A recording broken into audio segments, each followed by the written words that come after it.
The Smaland is a tier 10 Swedish destroyer that I definitely don't know how to pronounce properly. Sorry, Swedes. It's pronounced Småland, you little grodknullare. Smaland På det här spelet, du sitter och tror. is another ship that was removed from sale with the great ship culling of 2021, and as of now, the only way to get her is through Christmas loot boxes. So if one of you is watching this having just received her from one of these, just know that I hate you so much. I hate you! At first glance, Smaland? That's an even worse pronunciation. Swedish. Motherfucker, do you speak it? Smaland may look visually similar to the Harland, and that will be because they are sister ships, both being constructed for the Swedish Navy in the 1950s. However, in-game, they are quite different beasts altogether. Whereas Harland is more focused on her torpedoes, Smaland is an out-and-out gumbo, possessing all the tools required to make matches a living hell for any enemy destroyers, and being a huge thorn in the side of the rest of the enemy team as well. But what makes her such an absolute bitch for hostile DDs? Well, for a start, she has absolutely bonkers DPM. She's only beaten by Marceau, and she is comfortably clear of traditional high DPM HE spammers such as Harugumo and Forrest Sherman. Of course, unlike Harugumo or Sherman, she doesn't possess a smokescreen to be able to farm from. However, this is sort of a blessing in disguise for Smaland. Smokescreens, whilst great for disengaging from hostiles and hiding from enemy carriers, inherently encourage more defensive and passive styles of play due to the nature of having to stay in one place to maintain maximum effectiveness. Traditional high DPM destroyers are usually built around this fact, and therefore have to make compromises in one way or another when it comes to their abilities to push and go on the offensive.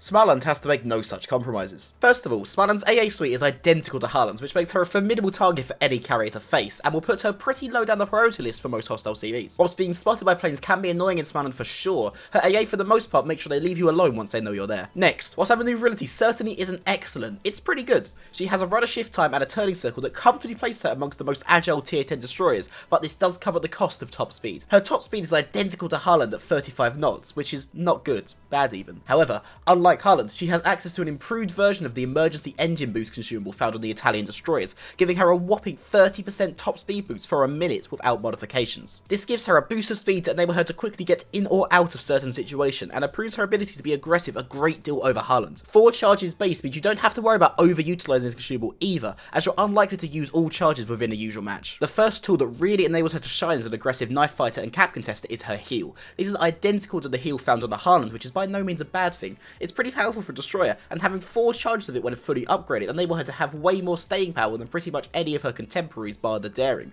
despite her lower than average base health point total. And now the piece de resistance, which is her radar. This is what makes her stand out from any other tier 10 destroyer and cements her, in my opinion, as the best tier 10 destroyer for cap contesting, and is the reason why she's such a staple in clan battles and ranked. At 7.5 kilometers of range with an activation time of 20 seconds stock, it's by no means an incredible radar. In fact, on paper, it's the worst radar in the game. However, the sheer fact that she has a radar on top of all the other characteristics she has makes her incredibly powerful, and it's probably the reason the ship got removed from sale in the first place. Without the radar, she's strong, but nowhere near as absolutely dominant around the cap circle as she is currently. With 4 charges of it when upgraded too, and a duration of 24 seconds if you use the radar mod, which you absolutely should, it's an incredibly useful tool, and it really means there is nowhere to hide from a Smaland that is determined to kill you. Here's Småland. Her DPM is enough to outtrade almost any destroyer in the game, and her engine boost gives her the speed to ensure pretty much any ship can't just run, and the radar means they certainly can't hide either.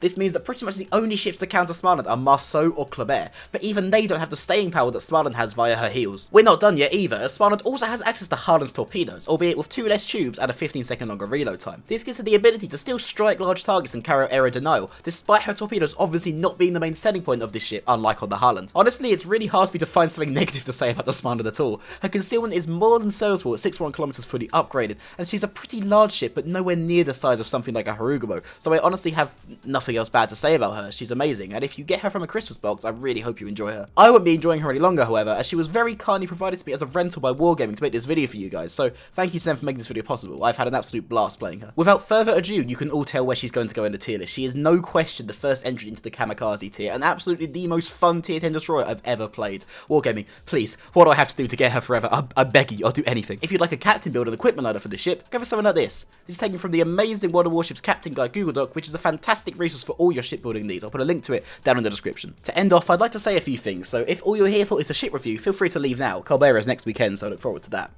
But if you're still here, okay, I want to be very transparent in that Smaland and Colbert coming next weekend were both provided to me for free by Wargaming to make reviews on with a 30-day rental. But, the method of ship acquisition will never have any impact on my reviews. I will always be completely unbiased and free from outside influence.